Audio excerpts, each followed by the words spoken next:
révolutionnaires, la République ne sera pas stabilisée. Si elles ne sont que républicaines, la démocratie n'arrivera jamais. Et c'est donc quelque chose de très intelligent de leur part de dire nous sommes révolutionnaires et républicains. Ces femmes que vous connaissez bien à la Courneuve, puisque l'une d'entre elles a une place, donc Claire Lacombe, on ne va pas oublier les autres, Pauline Léon et toutes les anonymes qui ont fait partie de ce club. Alors ce club a une spécificité, c'est un club exclusivement féminin, mais c'est un club qui ne s'occupe pas exclusivement de choses féminines. C'est ça qui est intéressant. C'est-à-dire, c'est un club de femmes qui va s'engager dans la lutte sociale. Qu'est-ce que c'est que la lutte sociale à l'été 1793 ? Bien, la lutte sociale à l'été 1793, elle a deux aspects. Un, fixer un prix maximum aux denrées de première nécessité.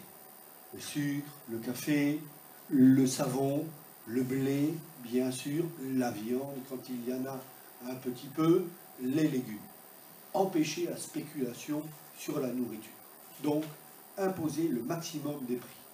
Deuxième combat de ces femmes, imposer un minimum de salaire.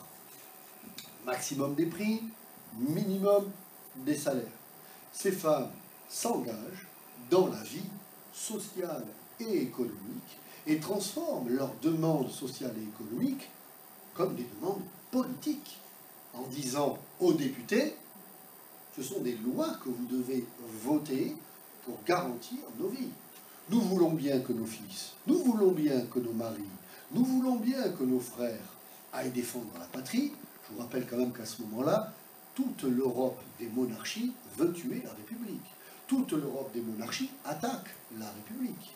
Donc ces femmes disent, nous voulons bien faire tout le travail dans les usines de salpêtre, dans les usines de filature pour construire, dans les usines de cuir pour construire les chaussures des soldats, les habits des soldats et même la poudre salpêtre, il faut garantir notre niveau de vie. Et donc il va y avoir donc cet engagement des femmes. Et ces femmes vont aller plus loin.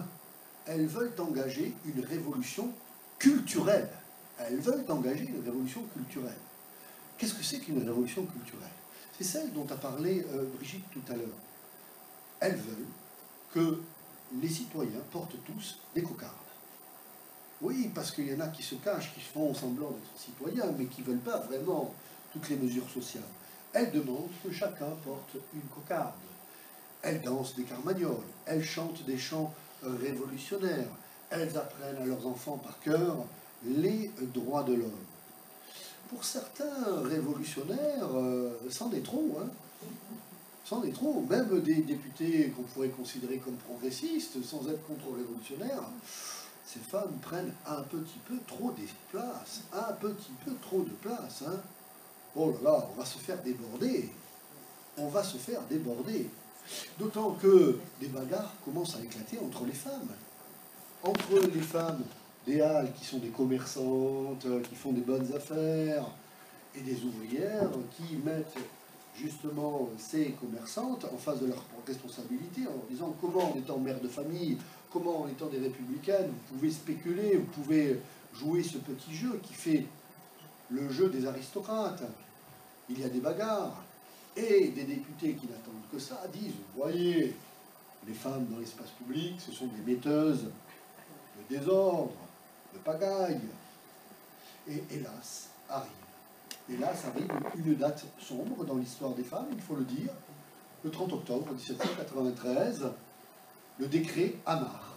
Le décret Amar, donc, c'est un nom d'un député qui fait partie du comité de sûreté générale, c'est l'équivalent du ministère de l'Intérieur à l'époque, une police à l'époque, qui interdit désormais aux femmes de se constituer en club.